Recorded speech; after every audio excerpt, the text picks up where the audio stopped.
Hi friends, मुठ्ठल Joshi. या व्हिडिओमध्ये आपण आदिवासी विभागामध्ये चौकीदार पदासाठी मोठी जाहिरात प्रसिद्ध झालेली आहे. तर त्यासाठी आजपासून रोज व्हिडिओ येतील. तर पहिला व्हिडिओ आहे हा. आणि चौकीदार पदासाठी जो काही अभ्यासक्रम आहे, त्यांनी फक्त विषयांची नावं दिलेली आहेत, परंतु नुसती विषयांची माहिती असून चालत नाही. तर त्याचा डिटेल्समध्ये अभ्यासक्रम तुम्हाला माहिती असणं आवश्यक आहे. तर त्या विषयामध्ये कोणकोणते टॉपिक तुम्हाला करायचे आहेत, कोणकोणती प्रकरणं तुम्हाला वाचायची आहेत, असा डिटेल्स सिलेबस मी या व्हिडिओमध्ये तुम्हाला सांगणार आहे. तसंच चौकीदार पदासाठी जो एक्झाम पॅटर्न आहे, त्याची सुद्धा माहिती मी या व्हिडिओमध्ये तुम्हाला देणार आहे. त्यामुळं अतिशय महत्त्वाचा असा व्हिडिओ आहे. व्हिडिओ शेवटपर्यंत पहा. या व्हिडिओला सर्वांनी लाईक करा, शेअर करा आणि विठ्ठल जोशी जे आपलं यूट्यूब चॅनल आहे ते सबस्क्राईब करा.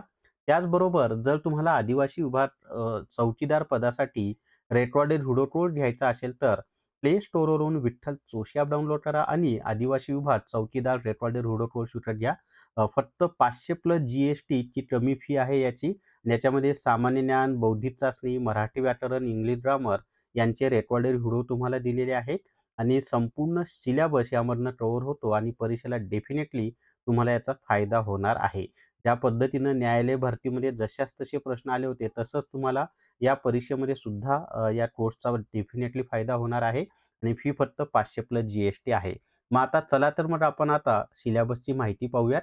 तर सुरुवातीला ना एक्झाम पॅटर्न काय आहे, त्या एक्झाम पॅटर्नची मी तुम्हाला माहिती देणार आहे.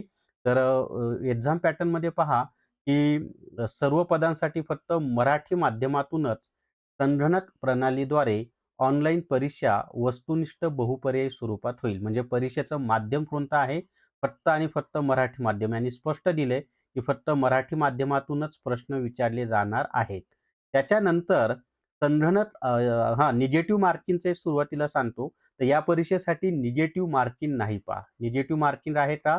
तर निगेटिव्ह मार्किंग या परीक्षेसाठी नाही. त्यामुळं सर्वच्या सर्व प्रश्न तुम्हाला या ठिकाणी अटेम्प्ट करायचे आहेत किंवा सगळेच्या सगळे प्रश्न या ठिकाणी तुम्हाला सोडवायचे आहेत. संगणक आधारित परीक्षेद्वारे म्हणजे कॉम्प्युटर बेस्ड ऑनलाईन एक्झामिनेशन आहे. सी ज्याला आपण म्हणतो. तर कॉम्प्युटर बेस्ड ऑनलाईन एक्झामिनेशन आहे. घेण्यात येणाऱ्या ऑनलाईन परीक्षेत प्राप्त गुणांच्या आधारे गुणवत्तेनुसार उमेदवारांची निवड केली जाईल. आता इथं कमीत कमी 45% गुण मिळणं आवश्यक आहे. परंतु 45% गुण मिळाले म्हणजे तुम्ही पात्र झालात असं नाही. जास्तीत जास्त गुण मिळवावे लागतात.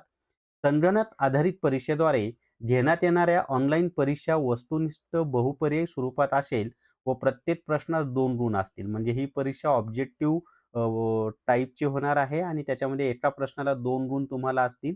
त्याच्यानंतर ज्या पदांसाठी शारीरिक व व्यावसायिक चाचणी आवश्यक नाही, अशा पदांकरिता उमेदवारांची निवड करताना संगणक आधारित घेण्यात येणारी ऑनलाईन परीक्षा मराठी, इंग्रजी, सामान्य ज्ञान व बौद्धिक चाचणी या विषयाकरिता प्रत्येकी 50 गुण ठेवून एकूण 200 गुणांची असेल.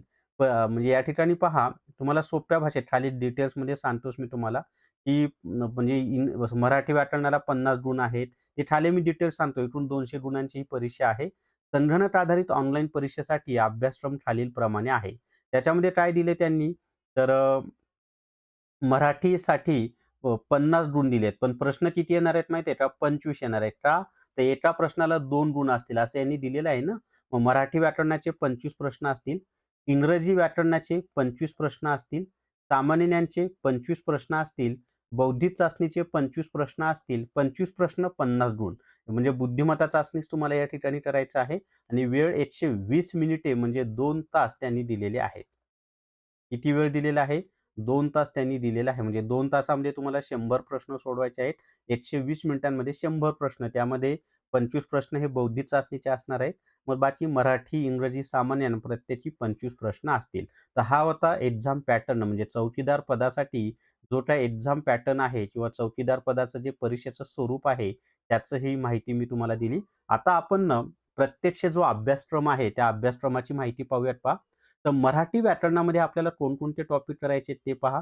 तर त्याच्यामध्ये लिंग, वचन, काळ, समास, प्रयोग, संधी, वाक्यांचे प्रकार, शब्दांच्या जाती. अजून कोणते टॉपिक आहेत ते पहा. समानार्थी शब्द, विरुद्धार्थी शब्द, शब्दसमूहाबद्दल एक शब्द, वाक्प्रचार व म्हणी, अलंकारित शब्द, उतारा एक ठरवून ठेवा, अलंकार, शुद्ध व अशुद्ध शब्द. तर हा होता मराठी व्याकरणाचा सिलेबस. आता इंग्लिश ग्रामरमध्ये तुम्हाला कोणकोणते टॉपिक करायचे आहेत? पार्ट्स ऑफ स्पीच करायचं आहे. आता इथं पार्ट्स ऑफ स्पीच मी एकच दिलेलं असलं तरी याच्यामध्ये एकूण 8 सब टॉपिक येतात. त्याच्यामध्ये noun, pronoun, adjective, verb, adverb, preposition, त्याच्यानंतर कंजक्शन आणि इंटरजेक्शन असे 8 टॉपिक या एकाच टॉपिकमध्ये येतात, हे लक्षात ठेवा. आणि त्यामध्ये सगळे टॉपिक तुम्हाला महत्त्वाचे आहेत. खास करून नाऊन, प्रोनाऊन, ॲडजेक्टिव्ह, व्हर्ब, त्याच्यानंतर प्रिपोजिशन हे टॉपिक जास्त महत्त्वाचे आहेत. टेन्सवर प्रश्न तुम्हाला विचारले जाणार आहेत. त्याच्यानंतर टाइप्स ऑफ सेंटेन्सवर प्रश्न विचारले जाणार आहेत. फाइंड एररवर प्रश्न येतील. आर्टिकलवर प्रश्न विचारले जातील. प्रिपोजिशन तर मी सांगितलेलंच आहे. चेंज द व्हॉइस आहे. डायरेक्ट इनडायरेक्ट स्पीचवर सुद्धा प्रश्न विचारले जातील. त्याच्यानंतर ॲड अ क्वेश्चन टॅगवर प्रश्न येतील. Synonyms, antonyms, one word substitution, misspelled, proverb, phrases, comprehension म्हणजे पॅसेज याच्यावर सुद्धा प्रश्न तुम्हाला विचारले जाणार आहेत.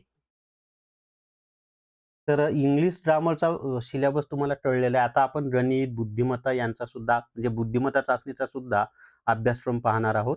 पण जर तुम्हाला इंग्लिश ग्रामरसाठी रेकॉर्डेड व्हिडिओ कोर्स विकत घ्यायचा असेल तर तसंच मराठी व्याकरणाचा सुद्धा सेपरेट आहे. तर प्ले स्टोअरवरून विठ्ठल जोशी ॲप डाउनलोड करा आणि English grammar recorded video course विकत घ्या. याची मूळ फी ₹600 आहे. पण 3 दिवसांसाठी तुम्हाला हा ₹300 मध्ये मिळेल. तर लवकर तुम्ही हा कोर्स विकत घेऊन टाका. तसंच मराठी व्याकरणाचा सुद्धा रेकॉर्डेड व्हिडिओ कोर्स आहे. त्याची सुद्धा मूळ फी 600 आहे. पण तुम्ही 300 मध्ये तुम्हाला तो 3 दिवसामध्ये मिळेल. पण तुम्ही जर चौकीदारचा ₹500 चा फुल कोर्स घेतला, तर हे बाकीचे कोर्सेस तुम्हाला घ्यायची आवश्यकता नाही. आता बौद्धिक चाचणीमध्ये पहा कोणकोणते आपल्याला टॉपिक अभ्यासायचे आहेत. तर त्याच्यामध्ये संख्यामाला आहे, अक्षरमाला आहे, बैठक व्यवस्था, तर्क व अनुमान, रांगेतील क्रम, कालमापन किंवा कॅलेंडर, त्याच्यानंतर घड्याळ हा टॉपिक करायचा आहे. नातेसंबंध, दिशाज्ञान चाचणी, सांकेतिक भाषा, अभाषिक कसोट्या, आकृत्यांवर आधारित प्रश्न, विसंगत घटक ओळखा. त्याच्या व्यतिरिक्त पाहता बुद्धिमत्ता चाचणीचे सगळे टॉपिक तुम्हाला करावे लागतील आणि गणितावर सुद्धा 1-2 प्रश्न जर आलेच तर हे टॉपिक महत्त्वाचे आहेत. पदावली, शेकडेवारी, नफा व तोटा, काळ व काम, काळ, अंतर, वेग म्हणजे रेल्वेची उदाहरणं, गुणोत्तर व प्रमाण आणि सरासरी. त्यांनी बौद्धिक चाचणी दिले म्हणून बुद्धिमत्ता चाचणीवरच जास्त प्रश्न येतील. पण गणिताचे जर त्यांनी विचारलेच तर हे 7 टॉपिक आहेत. यापैकी एखाद्या टॉपिकवर प्रश्न ते विचारले जाऊ शकतात. पण तुम्ही बुद्धिमत्ता चाचणीवर जास्त भर द्या, हे लक्षात ठेवा. आता जीकेचा आपला विषय राहिला. जीकेमध्ये तुम्हाला काय करायचं माहिती आहे का? तर जीकेमध्ये महाराष्ट्राचा भूगोल, भारताचा भूगोल, त्याच्यानंतर इतिहासमध्ये सुद्धा आधुनिक भारताचा इतिहास खास करून करा. समाज सुधारक करा त्याच्यामध्ये. इतिहास, भूगोल आणि राज्यघटना. राज्यघटना तर संपूर्ण तुम्हाला करावं लागेल.